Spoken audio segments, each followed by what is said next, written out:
Vamos ler a palavra de Deus no Evangelho de João, no capítulo 7. Agora o pessoal quer matar Jesus, assassiná-lo.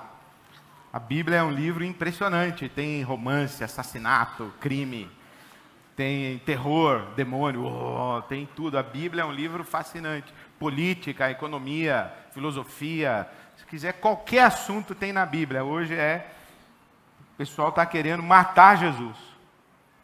Capítulo 7 de João. Depois que Jesus falou aquelas coisas lá, de comer o meu corpo e o meu sangue, comer a minha carne e o meu sangue, e os discípulos, as poucas pessoas que creram nele, também o abandonaram. Depois disso, dessa crise ali, no movimento de Jesus, o escândalo, que foi a fala de Jesus sobre comer do seu corpo e beber do seu sangue, depois dessas coisas, então Jesus percorreu a Galileia, diz aqui o capítulo 7, mantendo-se deliberadamente longe da Judéia, porque ali, na Judéia, os judeus procuravam tirar-lhe a vida, queriam matar Jesus. Então vamos entender todas essas questões aqui, que o Senhor Deus nos guie a sua verdade, a sua vontade, amém? Amém. No capítulo 5, versículo 16, o pessoal começou a perseguir Jesus. Já no capítulo 7, versículo 1, já estão querendo matar ele. Que já ficou bem complicada a questão. Ele ficou na Galileia, aqui no norte, Mar da Galileia, Cafarnaum, ficou por aqui, percorrendo as aldeias da Galileia aqui. E não foi para a Judéia, lá no sul, em Jerusalém, não foi para lá. E os discípulos insistiam com ele, que ele deveria ir para a Judéia. E por que ele deveria ir para a Judéia, para Jerusalém? Eles diziam assim, olha o que diz aí no versículo 4. Ninguém que deseja ser reconhecido publicamente age em segredo. É como se eles estivessem falando para Jesus, Jesus, o artista tem que ir onde o povo está, não adianta você ficar aí. Você tem que ir para lá, porque o povo vai para lá. Jerusalém vai bombar agora nesses próximos dias. Por quê? Porque era a festa dos tabernáculos. Os judeus iam fazendo romaria, peregrinação para Jerusalém 3 vezes ao ano. Na Páscoa, na festa do Pentecostes e na festa dos tabernáculos. E agora era a festa dos tabernáculos. Essa festa que acontecia logo depois da colheita, em que eles agradeciam a Deus a colheita, e também eles recordavam o tempo em que viveram no deserto. Logo que saíram do Egito, rumo à terra de Canaã, a terra prometida, aqueles 40 anos que eles ficaram no deserto, eles moraram em cabanas, moraram em pequeninas tendas, e mesmo não havia um templo, era um tabernáculo, um grande tabernáculo. E o povo todo morava em cabanas. Então era a festa das cabanas, agradecendo a colheita, a prosperidade da terra, a fertilidade da terra, o fruto da terra, a abundância da terra, mas também lembrando que enquanto eles estiveram peregrinando pelo deserto, Deus supriu todas as suas necessidades e nada lhes deixou faltar. Então era o tempo da festa dos tabernáculos. E Jesus disse aos seus discípulos, aí no capítulo 7, o versículo 8, ele disse assim, olha, vão vocês à festa, eu não vou ainda, eu ainda não subirei a esta festa, porque para mim ainda não chegou o tempo apropriado. Então ele ficou aqui na Galileia. Porém, versículo 14, quando a festa estava na metade, Jesus subiu ao templo e começou a ensinar. Porque logo que os discípulos subiram para Jerusalém, no versículo 9, diz aí que ele ficou na Galileia, mas no versículo 10, depois que os seus irmãos subiram para a festa, ele também subiu, não abertamente, mas em segredo. Então Jesus foi incógnito, foi anônimo, foi discretamente, estrategicamente, porque ele sabia que tinha cabeça a prêmio lá em Jerusalém, então ele vai em segredo, ele vai tranquilo, e no meio da festa ele aparece. Ele aparece, começa a ensinar no templo, a festa durava uma semana, e terminava no 8º dia, e o último dia, o 8º dia da festa dos tabernáculos, era o dia mais importante da festa, em que os sacerdotes iam ao tanque de Siloé buscar água, e muitos sacerdotes estavam lá no tanque de Siloé, maior concentração de sacerdote judeu do templo por metro quadrado de Jerusalém, era ali ao redor do tanque de Siloé, e ele então está lá, e no último dia, diz aí o versículo 37, que no último dia, quando os sacerdotes traziam a água do tanque de Siloé e derramavam sobre as escadarias do templo de Jerusalém, é nesse último dia que Jesus aparece e diz em alta voz, versículo 37, se alguém tem sede, venha a mim e beba.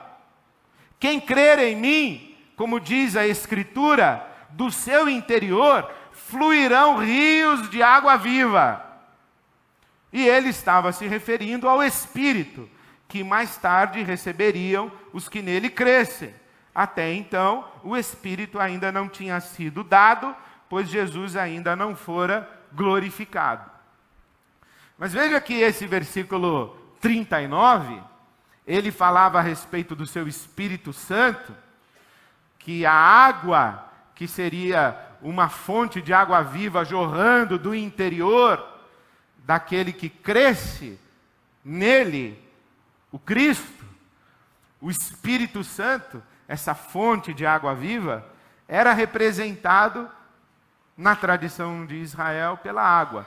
Então, na hora em que os sacerdotes estão lavando as escadarias do templo, Jesus diz, olha, essa água aí, na verdade, é o meu Espírito.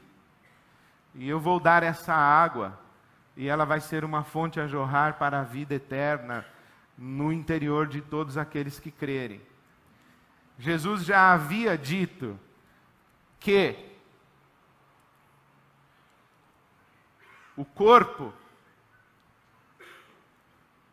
que deveria ser comido era o maná do deserto. Moisés deu a vocês o pão do céu, lá no deserto. Mas eu sou o verdadeiro pão do céu. Moisés também deu água para vocês no deserto, e vocês estão celebrando essa água, jogando aí sobre as escadarias. Mas eu sou aquele que dá a água da vida. Então, mais uma vez, Jesus está usando toda a simbologia de Israel, está usando todos os ícones da liturgia de Israel para falar de si mesmo. Mas João precisa fazer essa nota, fazer essa ressalva, que a água simboliza o Espírito. Porque aquele pessoal não estava entendendo direito. Tanto não estava entendendo que eles estavam abandonando Jesus. Tanto não estavam entendendo que eles estavam querendo matar Jesus. Não deveria ser fácil entender o que Jesus estava falando. Eles não entenderam, por exemplo, quando Jesus transformou água em vinho, que aquele vinho que era antes água na festa de casamento em Caná da Galileia, que aquele vinho representava o seu sangue. Eles não entenderam quando Jesus mandou destruir o templo de Jerusalém para construir outro. Eles não entenderam que Jesus estava falando do seu corpo, que seria ressurreto ao 3º dia. Eles não entenderam os símbolos que Jesus usava, mesmo quando ele disse comer do meu corpo, comer da minha carne, comer do meu sangue. E não entenderam aqui também que Jesus, quando está fazendo alusão a essa água, ele está falando do seu Espírito. E até hoje nós também não entendemos. Se já passaram 2000 anos e nós ainda estamos discutindo o que as palavras de Jesus de fato querem dizer, imagina aqueles homens ali, aquela época. Hoje, por exemplo, os teólogos ainda debatem se a água flui do interior de quem crê, ou se a água flui do interior do Cristo. Cristo é a fonte da água viva, ou a água viva está dentro de quem crê, fluindo de dentro de quem crê. Porque se você me acompanhar, por exemplo, até a carta de Paulo aos Coríntios, o capítulo 10, você vai gostar. Primeira carta aos Coríntios, o capítulo 10. Disse assim o apóstolo Paulo: eu não quero, irmãos, que vocês ignorem o fato de que todos os nossos antepassados estiveram sob a nuvem e todos passaram pelo mar. E em Moisés todos foram batizados na nuvem e no mar.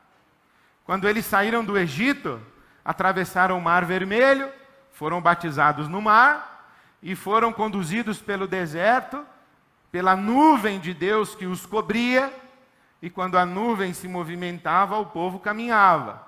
Então Paulo está dizendo, olha, eles foram batizados na nuvem e no mar, os nossos antepassados.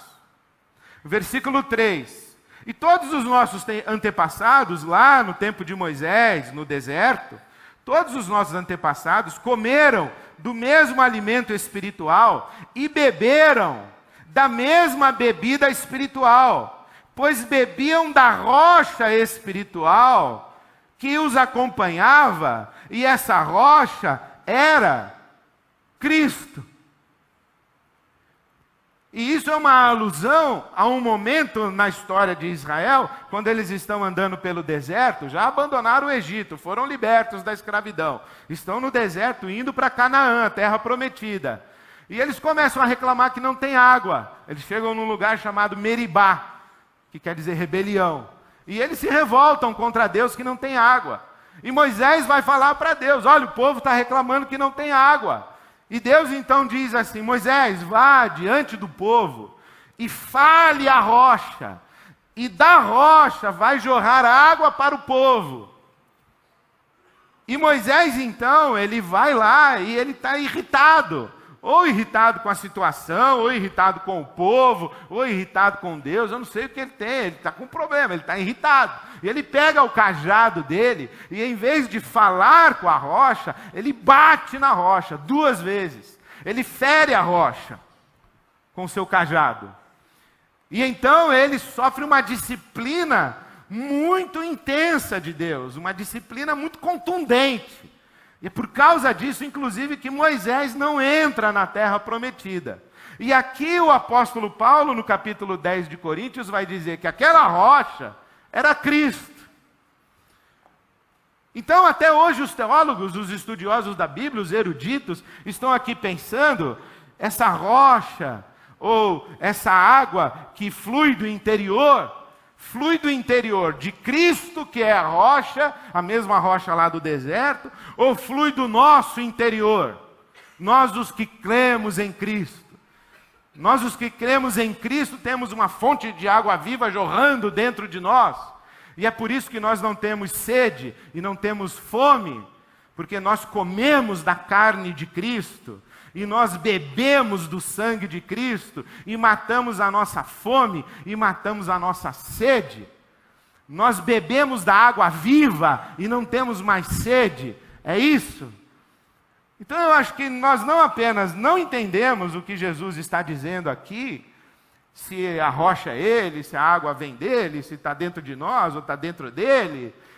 Já se passaram 2000 anos, nós não conseguimos entender isso direito, como também nós não entendemos direito o significado do que Ele disse. Porque isso trouxe muitos problemas para a minha própria vida como seguidor de Jesus, o significado disso que Ele estava dizendo. Porque quando eu me converti, eu fui convertido ao Evangelho, eu me converti a um Evangelho que me prometeu uma saciedade, uma realização plena, uma satisfação, até em função dos testemunhos que eu ouvia, de pessoas que diziam, eu fui da religião A, B, C, até que eu encontrei Jesus e a minha vida, ela se resolveu definitivamente. Ou eu procurei sentido para a minha vida, e eu procurei resposta, e eu procurei saciar a minha fome nisso, naquilo e naquilo outro, até que eu encontrei Jesus e hoje eu estou em paz. Ou eu ouvi sermões do tipo assim, pastor, isso eu aprendi no seminário, acho que até que eu já preguei isso. Que, por exemplo, você começa citando Santo Agostinho. O cara cita Santo Agostinho dizendo que ele orou assim: ó Deus, ansioso bate o meu coração até que possa descansar em Ti. Aí depois você dá um salto assim de uns mil e poucos anos e vai para Dostoiévski. E diz assim que no coração do homem existe um vazio do tamanho de Deus.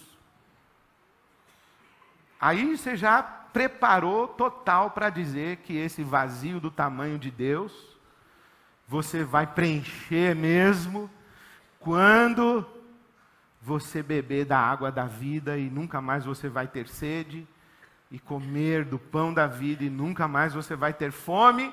E quem quer aceitar Jesus hoje à noite? Eu. Porque eu estou cheio de sede, cheio de fome. Eu tenho um vazio dentro da minha alma que é do tamanho de Deus. C.S. Lewis, ele disse uma coisa muito interessante. Ele disse assim: se percebo em mim algo, uma fome, um vazio, uma necessidade, que nada desse mundo consegue preencher, não seria isso uma indicação de que eu fui criado para outro mundo? Falei, já põe C.S. Lewis no meio. Santo Agostinho, Dostoiévski, C.S. Lewis, Jesus com água da vida, pão da vida.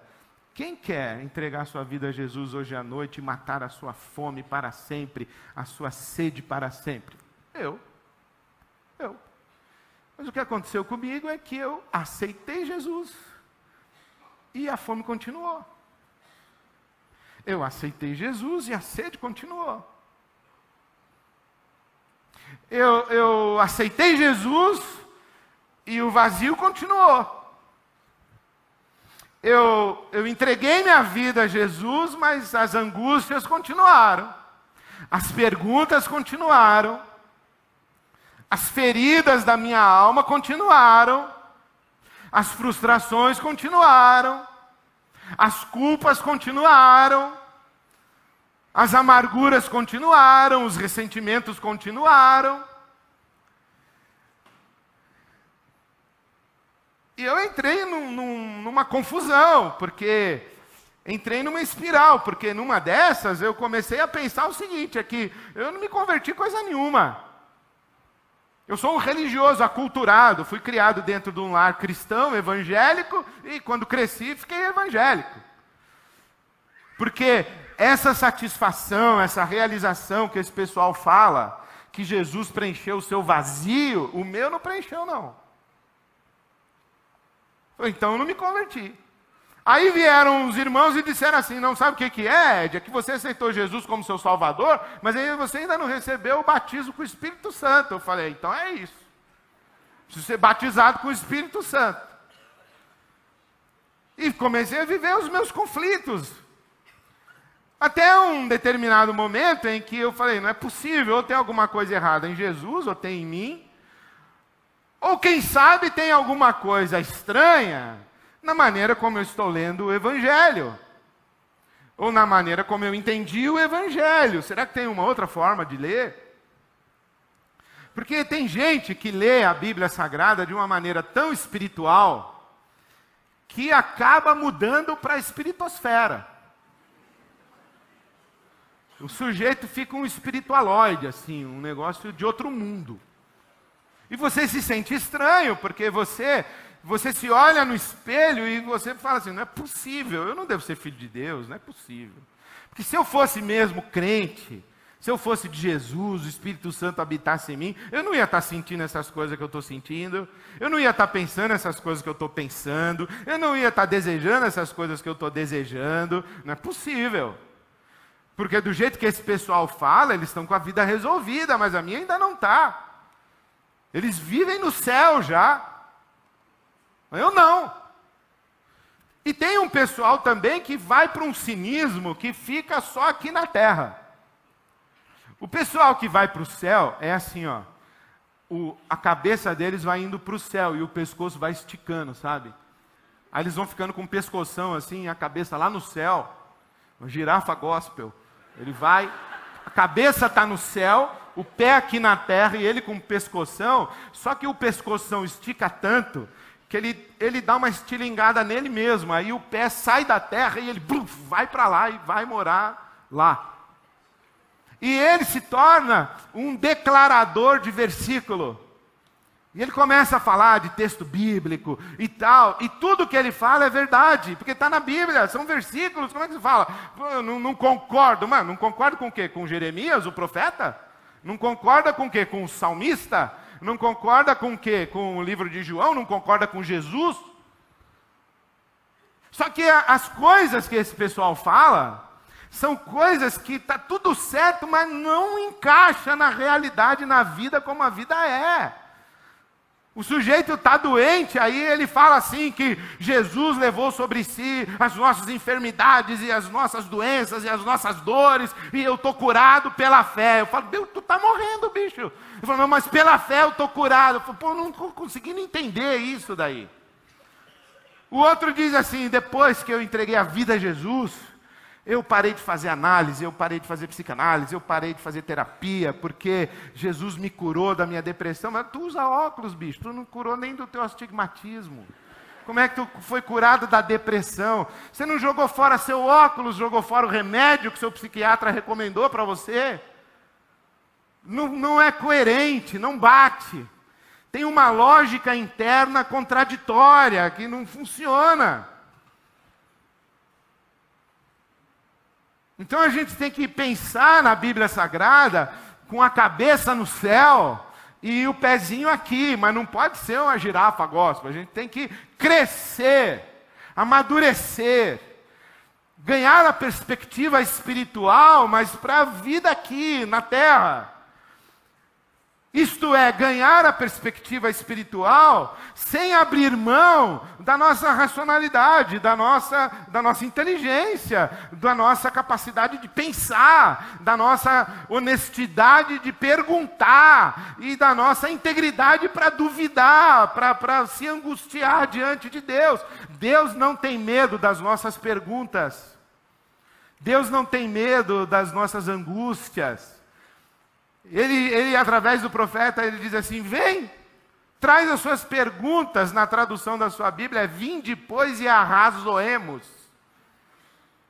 Vem conversar. O que está pegando aí? Traz para mim. Vamos conversar.